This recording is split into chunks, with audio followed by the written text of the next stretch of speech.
Pendant longtemps, la pauvreté était perçue comme une valeur chrétienne. En d'autres mots, pendant longtemps, un chrétien riche n'était pas perçu comme un bon chrétien, voire comme un vrai chrétien.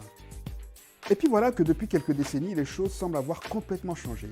Depuis quelques décennies, il semble que le chrétien doit être riche. Alors, je ne vais pas revenir sur la question de savoir si la pauvreté et la richesse sont des signes de bénédiction ou de malédiction divine, question que j'ai déjà traitée dans une vidéo précédente dont vous pouvez trouver le lien dans le descriptif de cette vidéo.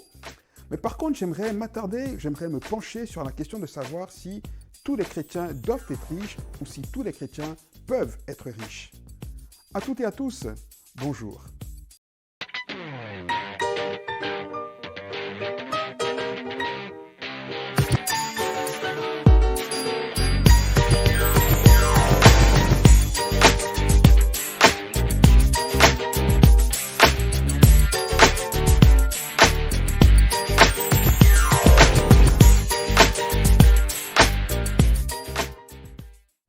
Bienvenue dans ce nouvel épisode d'Elikia, temps d'échange, de partage et d'enseignement autour de la bonne parole de Dieu.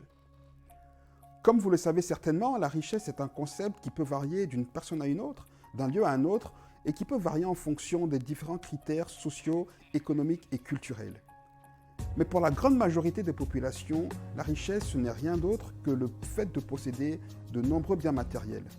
La richesse, c'est posséder des biens matériels au-delà de ce dont on a besoin. Et c'est également la définition de la richesse dans la pensée biblique. Alors laissez-moi d'entrée de jeu préciser que Dieu n'a aucun problème avec la richesse. Dieu n'est absolument pas contre les biens matériels ni contre le fait d'en posséder. La Bible nous enseigne sans aucune ambiguïté que l'argent est indispensable à notre vie sur terre. Et elle nous présente de nombreux hommes de Dieu comme des personnes riches. Par exemple, dans l'Ancien Testament, on voit Abraham qui nous est présenté comme étant très riche, ou encore le roi Salomon. Et puis dans le Nouveau Testament, on a l'exemple de Zachée, on a aussi l'exemple de Joseph d'Arimathée, cet homme qui a voulu que Jésus soit enterré dans son propre caveau personnel. On peut également ici se rappeler que Jésus était soutenu par un groupe de femmes dont l'une s'appelait Jeanne. Et il nous est dit dans le texte biblique que cette Jeanne était l'épouse de l'administrateur des biens du roi Hérode. Alors évidemment, vous pouvez vous imaginer que cette femme était loin d'être dans la misère. Elle n'était pas pauvre et elle était disciple de Jésus et lui apportait son soutien financier. Donc pas de souci, Dieu n'a aucun problème ni avec la richesse, ni avec le fait que ses enfants soient riches. Mais en même temps, la Bible nous garde dans cette tension entre d'un côté le fait qu'avoir ce qu'il nous faut pour faire face à nos besoins est la volonté de Dieu, et de l'autre le fait que la richesse est un piège pour l'homme. En clair, la Bible souligne que la volonté de Dieu pour l'homme en ce qui concerne les biens matériels est qu'on ait ce dont on a besoin pour vivre. La volonté de Dieu n'est pas que tous les hommes, encore moins tous les chrétiens, soient riches, mais ce à quoi Dieu s'engage, ce qu'il nous promet, c'est d'avoir ce qu'il nous faut pour vivre. Les paroles de Jésus à ce sujet, notamment dans son célèbre sermon sur la montagne, sont claires et précises. Il dit « Ne vous inquiétez donc point. Ne dites pas que boirons-nous, que mangerons-nous, de quoi serons-nous vêtus ?» Car toutes ces choses, ce sont les païens qui les recherchent. Mais votre Père Céleste sait que vous en avez besoin. Ne vous inquiétez donc pas du lendemain, car le lendemain prendra soin de lui-même. À chaque jour suffit sa peine. Mais cherchez premièrement le royaume et la justice de Dieu, et toutes ces choses vous seront données par-dessus. Jésus est clair. Dieu nous promet qu'on ne manquera pas pour nos besoins quotidiens, mais il ne promet jamais la richesse à tous ses enfants. Je le répète, Dieu n'a aucun problème avec le fait que ses enfants soient riches. Le problème que Dieu a, c'est la relation qu'on peut avoir ou qu'on a avec l'argent, avec la richesse. Et c'est Agour le sage qui l'exprime le mieux dans les Proverbes quand il dit, en s'adressant à Dieu, « Ne me donne ni pauvreté ni richesse, accorde-moi seulement ce qui m'est nécessaire pour vivre. Car dans l'abondance, je pourrais te renier et dire, qui est l'Éternel ?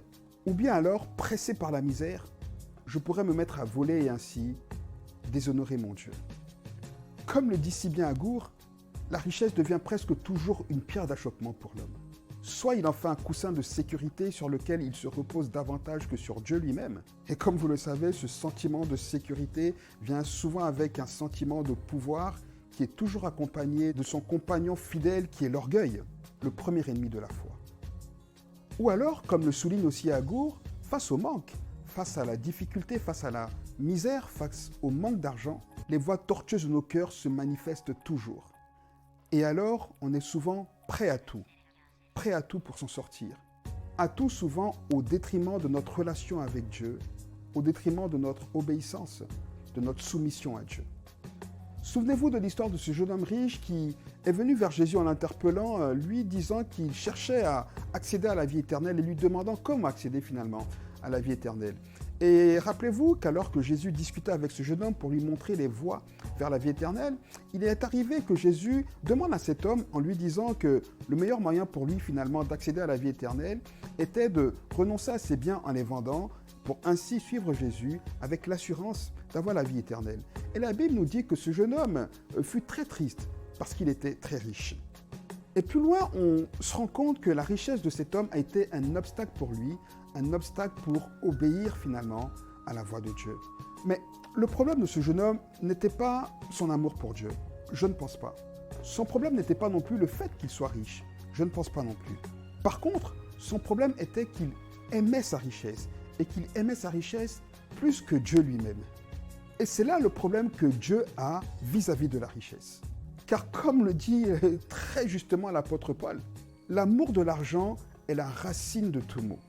Pour s'y être adonné, certains se sont égarés très loin de la foi et se sont infligés beaucoup de tourments.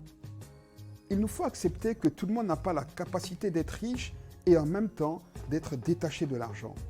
D'être riche et en même temps de ne pas aimer l'argent. En fait, la vérité, c'est que très peu de personnes ont cette faculté. C'est pourquoi la Bible affirme par l'Ecclésiaste que la richesse est un don de Dieu. Il est clairement écrit que si Dieu donne des richesses et des biens à un homme, c'est un don de Dieu. Alors oui, pour nous chrétiens en tout cas, la richesse est une capacité qui vient de Dieu. Être riche et chrétien est un don que Dieu fait à certaines personnes et pas à tous, avec un but précis. Donc non, tous les chrétiens ne peuvent pas être riches et tous les chrétiens ne doivent pas être riches. Non, la richesse n'est pas un don de Dieu pour tous. Dieu la réserve à quelques-uns, à ceux qu'il juge capables d'être riches et de rester soumis, attachés à lui. Si ces paroles pourraient en décourager plusieurs, laissez-moi vous rappeler qu'il y a toujours une bonne nouvelle. La bonne nouvelle, c'est que Dieu s'engage à nous donner ce qu'il nous faut pour vivre, à nous donner ce qu'il nous faut pour être à l'abri du besoin et même encore un peu plus pour aider ceux qui ont moins que nous. Et c'est ça la vérité de la volonté de Dieu en ce qui concerne les biens matériels. Maintenant, une question va s'imposer à nous.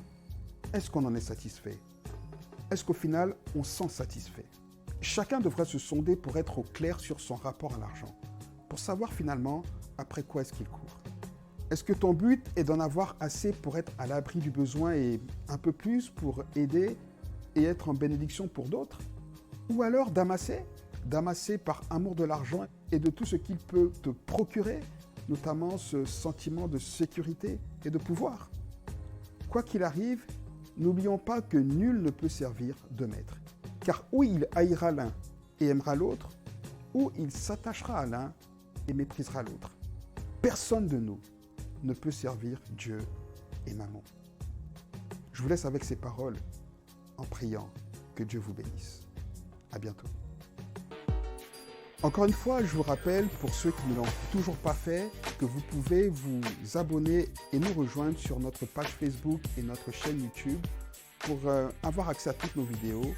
Et bien évidemment, n'hésitez pas à partager cette vidéo si elle vous a été en bénédiction.